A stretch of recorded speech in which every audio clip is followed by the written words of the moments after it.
on the underside, do your 3, and then stretch over to the gap. That's how you would do that.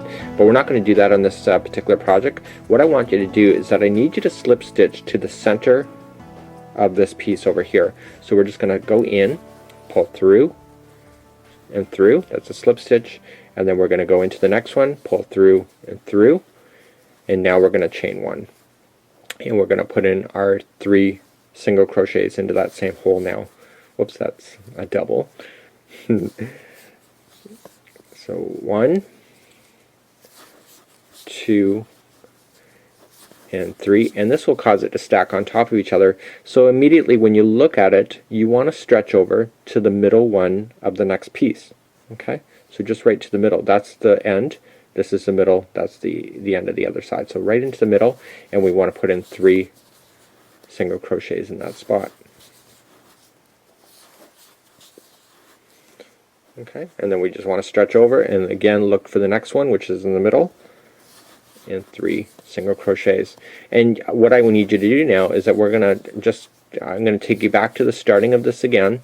We're going to meet back up, and then I'm going to show you again just one more time, and then we're looking for about a 2-inch distance on this particular band, and it actually looks really quite sharp when you're doing it. So let me get you back to the beginning again. Just keep on going. I'll meet you back up. We'll do it one more time, and then you're off on your own to finish the band. I've now just come all the way around again, and I just want to slip stitch. So I'm over top of this one. The next one there is where we started, so we just want to slip stitch to the very beginning where we chained 1 in the very start of this row. Okay, we're just going to stick it in, pull it through and through, and now just like before we need to move over so that we're on the middle piece here. So we're just going to slip stitch once and twice. Okay, and slip stitch it, chain 1, and right again right underneath is where we're going to be doing our 3 single crochets again. Okay, and then we're going to stretch, just again look for the middle of the next one, and you can see that they're just stacking on top of each other beautifully here, and just continue to do that and slip stitch and continue to do that until this band becomes around 2 inches. If you want it more, you can continue to do more. If you want it less, then stop earlier, but you're the artist, you can decide what you want for yourself. So continue that, we'll meet back up and we'll continue along with this project. Now I'm just finishing up here, and I have my 2-inch banner, as you can see, and we are just finalizing, and we are going to be finishing with this particular bag at the top end of it. And again, we're just using our 3 single crochets together in 1 stitch.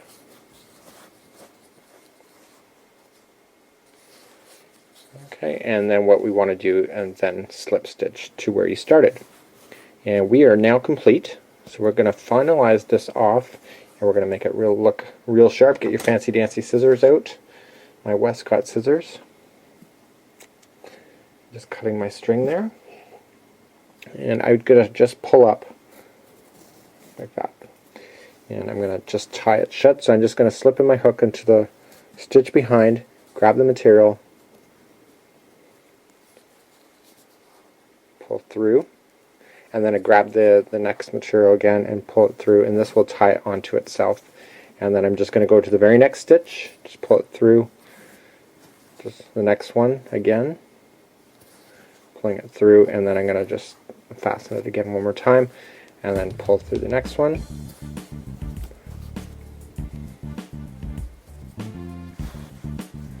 And the next one. And that will be considered done, and I'm just going to trim this nice and short. We can finalize that later, so therefore you would have your finished piece just like so. So now it's time to make the handle for this, and you can tell that we have not even fastened off yet. Almost looks like a mini skirt at this particular point. And let's do the handle next and keep on moving.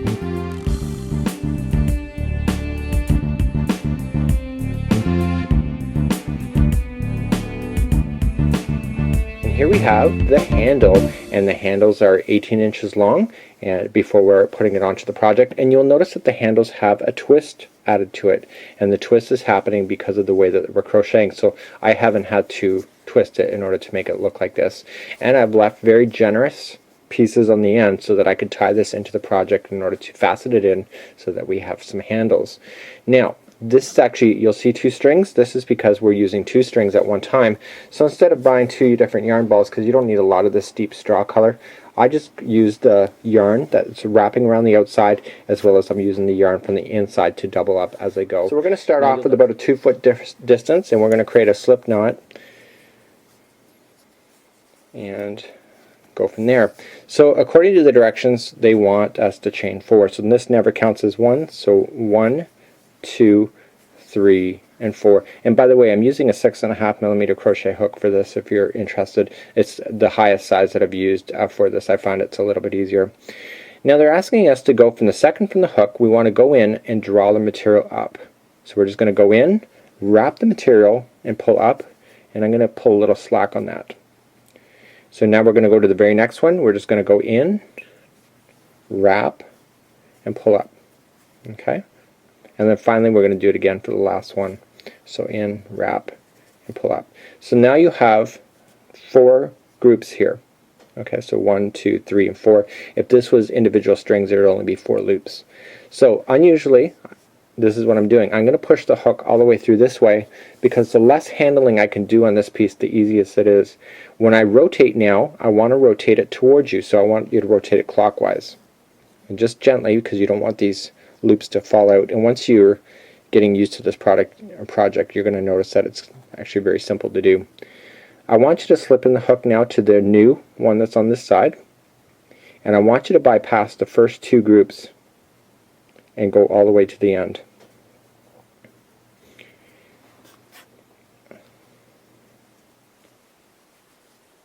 Always starting on this is a little bit of a trick, but once you get it started, you'll see how easy it is. So now I want you to wrap the material and pull it just through this one only. And now, instead of normally working from this way, we're going to actually work backwards toward us. So we're going to come on this one here, going to go in and pull the material through that one only. And then finally we have the last one here, and we're now just going to manipulate it, put it on, and give it some slack. So the slack is where your trick is, right here. So again, in order to less handling, okay, I want you to push the hook all the way through. See how they're all still in order? And I want you to turn this clockwise, slipping in your hook to the very first one, bypass the middle 2 groups, go to the end, wrap and through, go to the next one that is on the left hand side, wrap and through, and then finally get the last one. That's all this is. So just wrap and through. So you end up with 4 groups back on your hook. Okay, so remember the secret. Just push through. Okay, rotate this clockwise, going into the first one there, bypassing the 2 middle groups, going to the end, wrap and through, and then we're going on to the left hand side one. Okay, and then finally get the last one.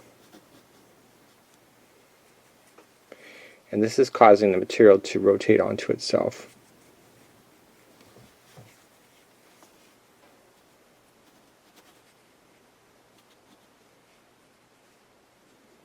And what's happened here is that I've left a straggling piece, and I'm going to leave this. This should be actually classified as an outtake, but I want to leave it in because you don't want to do something like that. Okay, you want to make sure you get all the plies and not just the one. So I got them all now, and let's do it properly. So you can see that the twist is actually already starting to happen. So again, forward, rotate clockwise, going into the end, bypassing to the other end, wrap and through, now going to the one on the left, wrap and through, and then finally the very last one that's right in front, wrap and through. Okay, one last time. So push through. I'm going to speed up, end to end, wrap and through, to the left, wrap and through, and to the one right left that's on the only one that's left, wrap and through. And I want you to continue to do that until you get to 18 inches long. And what I would do is probably just measure it to the other one that you just did, just in case you were slightly off, so that they're both the same size. So keep on going, and I'll just meet you back up when this is at the 18-inch mark, and I'll show you what to do next. Well, in just a matter of minutes, my whole 18 inches is done, and I actually aligned it with my other one here so that I know that it's right. And I want to trim this string that's coming from it about 2 feet long. Don't be cheap. Leave yourself some extra space, because we're going to use that to sew it to the purse. I want to now take this string and just pull it through all of the loops like that, and then I just want to grab onto it one more time and pull it through and pull everything through, and that just tied a knot onto itself. So now we're ready to move on to our next step. So we're going to put this aside for now.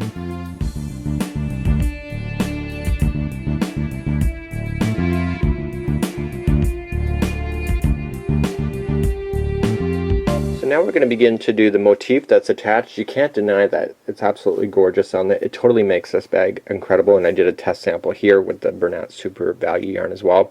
We're going to be doing the Let's start off with the slipknot, going around using your Super Value coloring. We're using a 5.5 millimeter crochet hook, so we're gone back to the original size that I did the gray or the clay part, and we're gone back with that. If you go with the smaller one, the flower doesn't come out as large and it's probably not as desirable.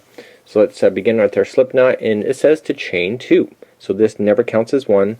So 1 and 2, and now it's saying to 6 single crochets, the second from the hook, which is the original one that we started with, and we're going to do 6 single crochets around the center. So we got 1, we got 2, 2,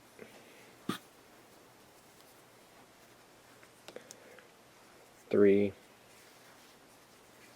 4, 5, and 6, and now it's saying to join with the beginning one that we started with, which we're just going to do. We're just going to slip stitch it